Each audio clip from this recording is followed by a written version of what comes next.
ජපානයේ ජනාධිපතිතුමා අපේ හාමුදුරේ මගේ ගමට දෙවතාවක් ආවා. මම ටිකක් පරක් වුණා. හැබැයි ගෞරව ජනාධිපතිතුමනි වුණා මමත් ඔබේ ගමට ආවා. හැබැයි මම ඔබේ ගමට ඇවිල්ලා වෛරය පතුරවන්නේ නැහැ. මම ඔබේ ගමට ඇවිල්ලා ඉරිසියාව ක්‍රෝධය පතුරවන්නේ නැහැ.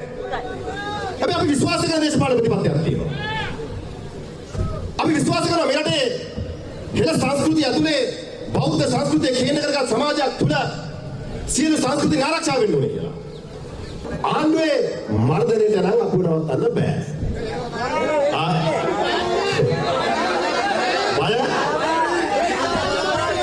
ඉරගෙවල් පින්නලා අපුව නවත්තන්න බෑ. කොඩි කඩුවක් ගලවලා අපුව නවත්තන්න බෑ. ඒ හින්දා ඔබේ මර්ධනය ඔබ තියාගන්නේ 80 89 සෙල්ලම් දාන්න ලැස්ති වෙන්න එපා. එදා මහින්ද රාජපක්ෂ ඉතිහාසයේ ඉන්නවා. නාම රාජපක්ෂ. අය 80 89 සෙල්ලම් දාන්න ලැස්ති වෙන්න එපා ඒ කාලේ. මේ අද අලුත් පරම්පරාවක්. වෙනස් දේශපාලන සංස්කෘතියක්. ඒ හින්දා ඔය 80 89 සෙල්ලම් මතක් කරලා මේ අපේ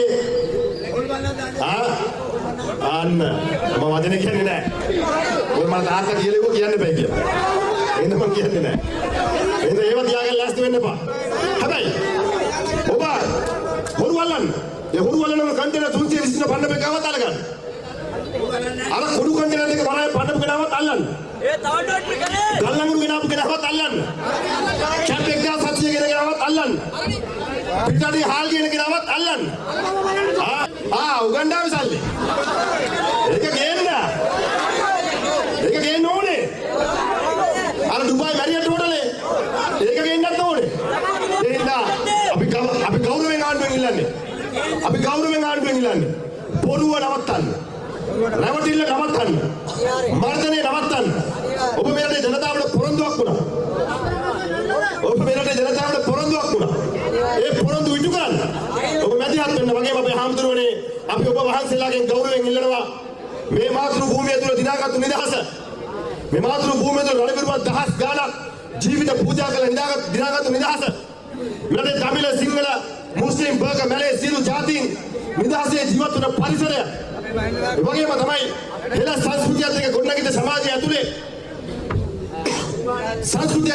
සමාජය ඇතුලේ බිහිවෙන නූතන පරම්පරාවේ දරුවා ගොඩනගන්න වර්තමානයේ මේ ආණ්ඩුව අරගෙන යන ඒ මර්ධනය සංස්කෘතිය විනාශය ආගමික විනාශය දේශපාලනික විනාශය ආර්ථික විනාශය දෙරෙයිව අපේ හාමුදුරුවෝ ඔබ නායකත්වයේ ගන්න ඔබ වහන්සේලාගේ ආරක්ෂාවට අපි ඉන්නවයි කියන එකත් අපි ඔබ වහන්සේලාට මේ අවස්ථාවේ මතක් කරමින් ඒ වගේම තමයි අපේ හාමුදුරුවනේ අපි විශ්වාස කරන මේ රටේ මහ පොළොවට ආදරය කරන දේශපාලන බලවේගයක් ගොඩනගන්න ඕනේ කියලා.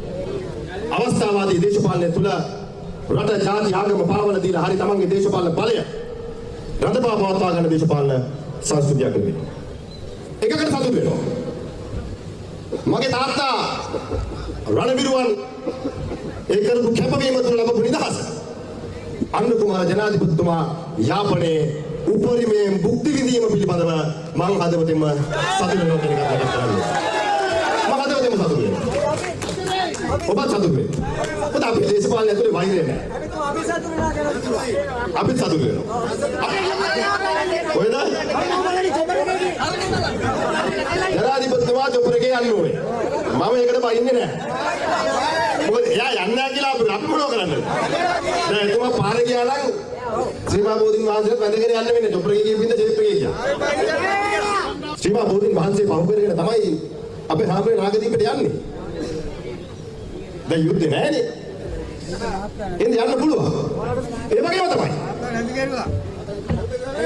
පල්ලි බොහොමයක් පහු කරගෙන තමයි මිත්‍රවරුනි මඩුමෑණිය මැද පුදාගන්නේ. ඒ වගේම තමයි අධික ජනාධිපතිතුමනි නල්ලුරු දේවස්ථානයේ ඉඳලා යාපනයේ කෝවිල් ගණනාවක් පහු කරගෙන තමයි කතරගම බුදුපිළිමට ඇවිල්ලා පාගමනෙන් ඇවිල්ලා කතරගම දෙවි හාමුදුරුවෝ මැද පුදාගන්නේ. ඒක ජාතිවාදය නෙවෙයි. ඒ විශ්වාසය. ඔබ විශ්වාස කරනවා නම් ජනාධිපතිතුමනි යම් බෞද්ධ දර්ශනයට ඇඟිල්ල දික් කළා ඔබේ දේශපාලන බලවේගයේ උතුර ගොඩනගා ගන්න උතුරේ දමිළ ජනතාව ඒකට සූදානම් නැහැ.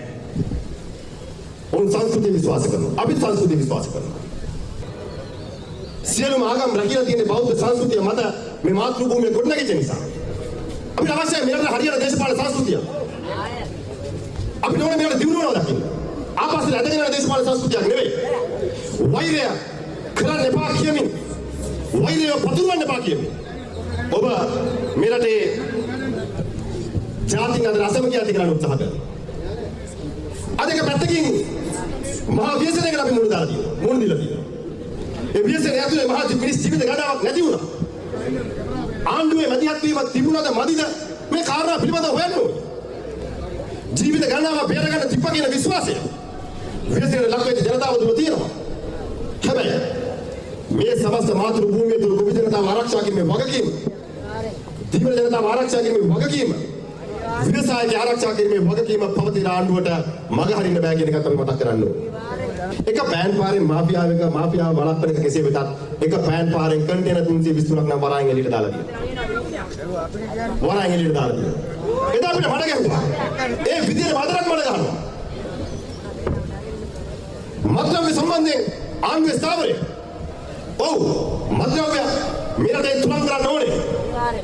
සංවිධානාත්මක අපරාධකරුවන් මෙරටෙන් අයින් කරන්න ඕනේ. හැබැයි ආණ්ඩුවට සම්බන්ධ සංවිධානාත්මක අපරාධකරුවන් පෝෂණය කරන්න. ඔවුන්ට විරුද්ධ සංවිධානක අපරාධකරුවන් විපක්ෂයේ සම්බන්ධයි කියලා හංගඩු ගහන්නත් කියන ප්‍රතිපත්තිය තුනේ කවදාවත් ඒක කරන්න බෑ කියන එකත් ආණ්ඩුව මතක තියාගන්න. කවදාවත් එහෙම කරන්න බෑ. ඒ හින්දා අවංකයෙන් සත්භාවයෙන් ඒ කටයුතු කෙරුවොත් මේ රටෙන් මේක තුරන් කරන්න පුළුවන් කියලා අපිට විශ්වාසයක් තියෙනවා. අපි හැමදාම මෙරටේ ගොවි ජනතාව වෙනුවෙන් පිණින් හිටියා. අපි ඉදිරියට අනාගතයේදී මේ මාතෘ භූමියේ වවන්න පුළුවන් හැම භෝගයක්ම වවනවා වගේම ගොවියගේ දරුවට තාක්ෂණයක් දෙක නූතන පරම්පරාවේ ගොවි පරම්පරාවක් බිහි කරන්නත් අපි මැදිහත් වෙනවා කියන එක අපි ඔබට මතක් කරනවා. ඒ වගකීම අපි බාර ගන්නවා. ඊළඟේ තරුණ පරම්පරාව ගොඩ ගන්න ඕනේ. ලෝක රැකියාව වෙනකොට තරුණයා සූදානම් කරන්න ඕනේ කියන හැඟීම වගේම නූතන රැකියාව වෙනකොට ගැළපෙන වගේම අපේ සංස්කෘතියට ආගම දහමට ගැළපෙන දේශපාලන පරිවර්තනයක් මෙතන කරන්න ඕනේ කියලා දැඩි අධිෂ්ඨානකින් ඉන්න දේශපාලන කණ්ඩායම. ඔගේ කාලේ අපි පසුබැස්සා. ඔව්. අපි පසුබැස්සා. අපේ දින අඩුපාඩුකම් තියෙනවා. අපිව හදාගත්තා. අපි හදාගනිමින් ඉන්නවා. මම විශ්වාස කරනවා. උද්දච්ච කමෙන් රටේ ජනතාවට පාක්ෂික නැවුම්කන් නොදී දේශපාලනය කරනවා වෙනුවට අවංකව පාක්ෂිකයක ගැටිලා පාක්ෂිකයක කතා කළා මාතෘ භූමියේ මහ පොළවේ බලාපොරොත්තු පිළිබඳව අවබෝධයක් ඇතුව අපි ඉස්සරහට යන්න ඕනේ. ආණ්ඩුව ඇතුලෙන් විරුද්ධව නැගෙන බලවේගයන් ඇතුලේ අපේ ජනතාව විශාල ප්‍රමාණයක් ඉන්නවා. අපි ඒකට ආරාධනා කරනවා. අපි සාකච්ඡා කරනවා.